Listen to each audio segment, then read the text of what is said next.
Hi అందరికీ. ఇంట్లోనే చాలా సింపుల్గా వెజ్ శాండ్విచ్ ఎలా చేసుకోవాలో చూద్దాం. ఫస్ట్ ఒక మిక్సింగ్ బౌల్లో కొద్దిగా ఆనియన్స్, అలాగే కొన్ని టొమాటోస్ అండ్ కొన్ని క్యాప్సికమ్ అండ్ స్వీట్ కార్న్, అలాగే కొద్దిగా గ్రీన్ చిల్లీస్ అండ్ కొంచెం రెడ్ చిల్లీ ఫ్లేక్స్, ఇవి నేను ఇంట్లోనే చేసుకున్నాను. అలాగే టేస్ట్కి కొంచెం సాల్ట్ అండ్ ఇది వెజ్ మైనీస్ అండి.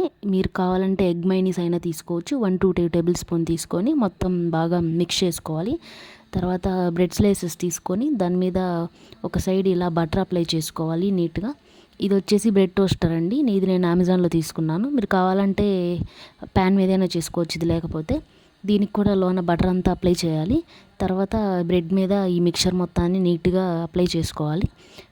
దీన్ని టోస్టర్లో పెట్టేసి నీట్గా పైన ఒక చీజ్ స్లైస్ పెట్టుకొని పైన ఇంకొక బ్రెడ్ పెట్టేసి క్లోజ్ చేసుకోవాలి. తర్వాత గ్యాస్ మీద దీన్ని 2 సైడ్స్ ఫ్లిప్ చేస్తూ నీట్గా రోస్ట్ చేసుకోవాలి. చూడండి ఎంత క్రిస్పీగా వచ్చాయో. చాలా సింపుల్గా చేసేసుకోవచ్చు, చాలా త్వరగా అయిపోతుంది. పిల్లలు కూడా చాలా ఎంజాయ్ చేస్తారు. వీడియో నచ్చినట్టయితే మీకు ప్లీజ్ లైక్ అండ్